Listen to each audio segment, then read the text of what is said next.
the Almighty be praised. Well, this time I want to share our history bit.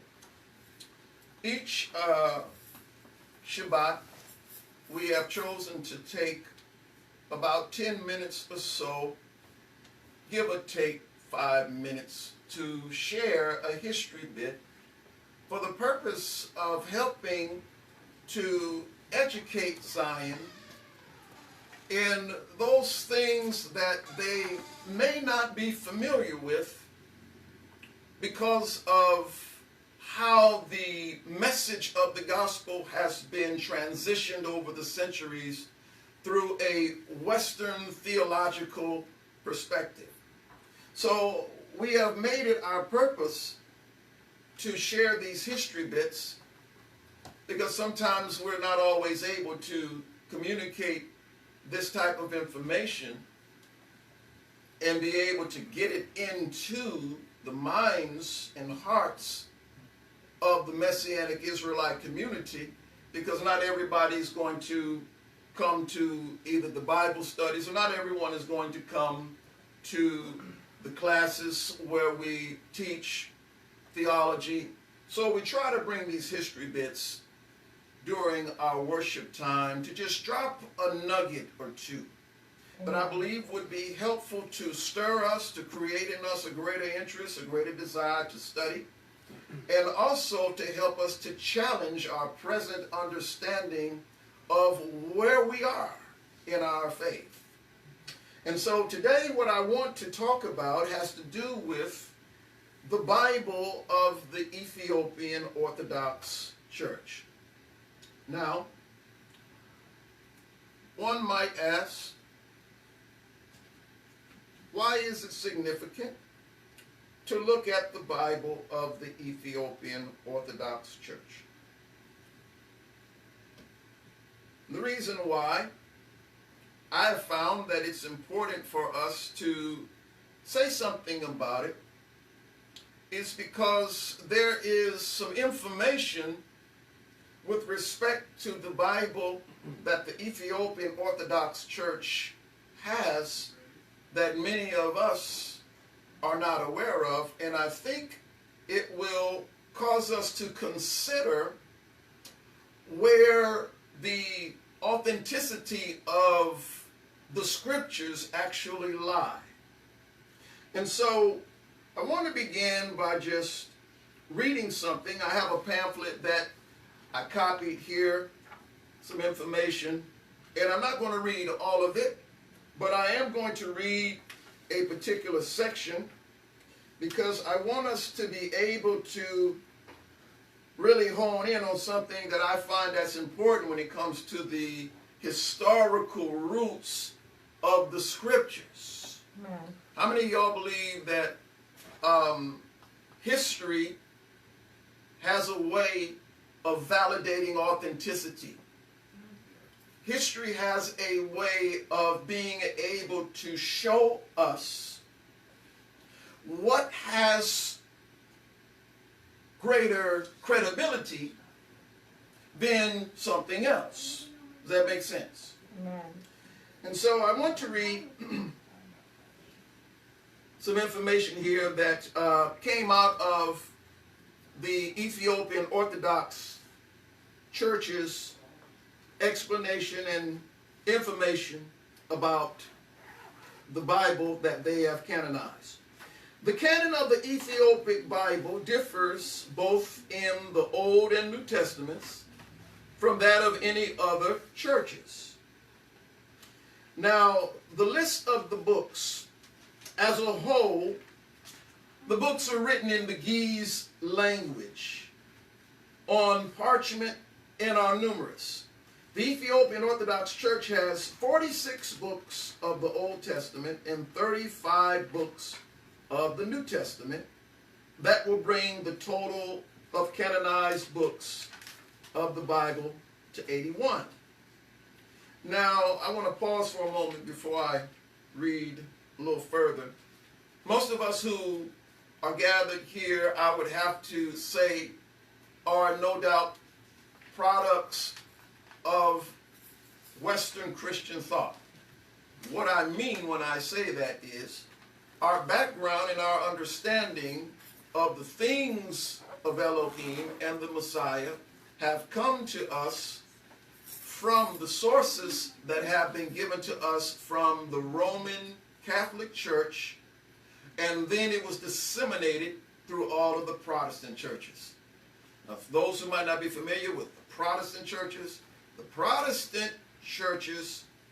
are represented in what we would call the Baptists, the Methodists, the Presbyterian churches, the Episcopal churches, all of the various varieties of the Holiness Pentecostal churches, and all of the different offshoots, whether they are Trinitarian or whether they are Oneness Pentecostal. So all of these churches that we are familiar with, that we in some form or another have become associated with, are primarily a part of this umbrella of the Western Christian church system. The thing that most of us are not aware of is that our scriptures that we have are not the same as the scriptures that the Ethiopian Orthodox Church has. And I'll explain a little bit more as I continue to read. There's 81 books, and I'm not going to read the list of all of these books. We'd be here a little longer. But I do want to make mention that there are 81. And the Ethiopic version of the Old and New Testament was made from the Septuagint. This is a very, very important point that we need to know. Their version of the scriptures was made from the Septuagint. It includes the book of Enoch, Baruch, and the 3rd and 4th Esdras. In the International Bible Studies, there are certain books belonging to the class usually designated as pseudepigrapha. The whole Christendom and whole learned world owes a debt of gratitude to the Church of Ethiopia for the preservation of these documents. Now, this is what has been presented to us from the Ethiopian Orthodox Church. Now, the reason why I wanted to read the portion that notes that their version was translated from the Septuagint is because the Septuagint is regarded as one of the oldest sources of Scripture.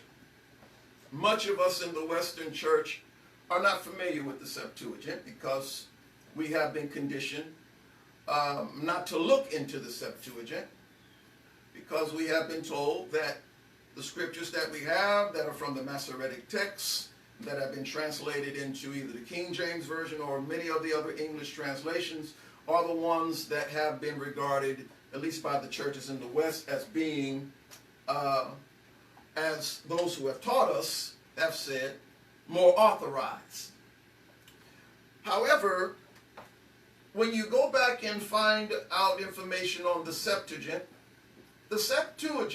was translated in the 3rd century BCE. What that means is before the time of Messiah's birth. It was in the 200s BCE when the Greeks were still ruling. And most of the known world at that time was speaking Greek. Our ancient ancestors decided, well, it'd be a good idea if we translate the Hebrew text into Greek, because most of our brethren scattered throughout the empire of the Hellenes, of the Greeks, hey, they speak in Greek. So it makes sense. So like how most of us, we live in a world that speaks English. Most of the people in the world have been accustomed to the English language, right? So we have Bibles in the English language. That was the idea back in the ancient time, to translate the Hebrew text into a language that was common. That text was called the Septuagint. Now, that particular text of Scripture, hear me now, and the Hebrew text that the Septuagint was translated from was the Bible of Messiah's day. Did you hear me? Mm-hmm. That was the Bible of Messiah's day. Now one might say, well, that's great. We see that. There's historical documentation on that. No argument, no fight about that. However, there is a bit of a difference when you compare the Bible of Yeshua's day, which was the Septuagint and the Hebrew text that was used to translate the Septuagint, and the Bibles that we have today in the Western world. You say, well, what is that difference, overseer? I don't get the point that you're trying to make. You're bringing out this information, but where are you getting at? Where's the difference? I thought all Bibles are the same. I used to think all Bibles were the same in the sense that they all came from the same source, that if you were to go and to compare them, that you would find identical information. Would everybody think that, believe that? That's because that's how we've been trained to think, right? Well, in making a comparison between the Septuagint, and this is where the Ethiopian Orthodox Church translated their scriptures from, and the scriptures that we have. The difference is that the Hebrew scriptures that we have, for example, this particular text called the Tanakh, all right? This is a product of the Masoretes. The Masoretes produced a manuscript in a period that was after the time of the 1st and 2nd century. What that means is that after the Messiah said that I have not come to destroy the Torah and the prophets, I've come to fulfill them. And he said that not one yod, where it says jot and tittle, that's the yod in the comments. That means the smallest letter in the Hebrew and the part of a letter in the Hebrew. He said that none of these things would pass from the Torah until all is accomplished. That's what Messiah said. Now, after that period of time, and another couple centuries after that, the rabbinic Jews produced this manuscript that this is translated from. And the same Masoretic text is the Hebrew text that was adopted by the Western Christian Church and has been used as its Hebrew scripture source. Now one might say, well, isn't this the same as what was in the Septuagint? Isn't this the same as what Ezra and the Great Assembly brought forward? Isn't it the same? When we make a comparison and line up the Septuagint with the Masoretic text, mind you, the Septuagint is older. Did you hear what I said? I said the Septuagint is older. When you line them up, you do not find identicality. Upon coming to that reality, it has caused myself, as well as it has caused many others who come to that reality, to begin to do more investigation. The Dead Sea Scrolls that has been found has provided a great deal of evidence and support to show that the scripture text of the Septuagint is legitimate, because the Dead Sea Scrolls was written during the time of Messiah and prior to. And so when we look at the Ethiopian Orthodox Church's Bible, it is a text that I find to be very authentic. And the reason why I wanted to present this information is because this is one of the oldest religious systems, Christian religious systems, that has preserved this ancient information.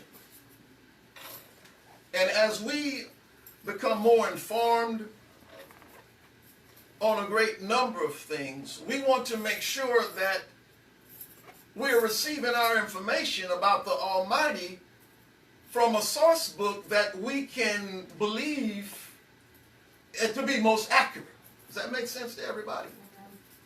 So I know I took a little bit of time to explain a little bit more about this, but I found it necessary because as we grow in our faith and as we learn that our faith is based upon the Hebrew cultural context of the Bible, we also want to know that there were some changes that took place in the transmission of scriptures that we need to be aware of. And those who were not followers of the Messiah, the Pharisaic, rabbinic, Jewish system, chose to produce a manuscript that did not preserve all of what was in the ancient text. Now, I know making that statement, I've just stuck my neck out there for someone to come along and want to try and chop it off, saying, how dare you make such a statement? But history does not lie. And our goal as a servant in Zion is to help provide Zion with information so that they can be brought to a greater place of accuracy in their understanding of the things of Elohim. Because as Messiah said, not one jot or one tittle would pass. And we don't find all of the jots and the tittles in the manuscript that was produced by the Masoretes. So I hope that this information has been helpful to challenge us, to cause us to want to dig deeper, search deeper, and want to be able to understand a little bit more so that you can grow in your faith with accuracy. The Most High be praised.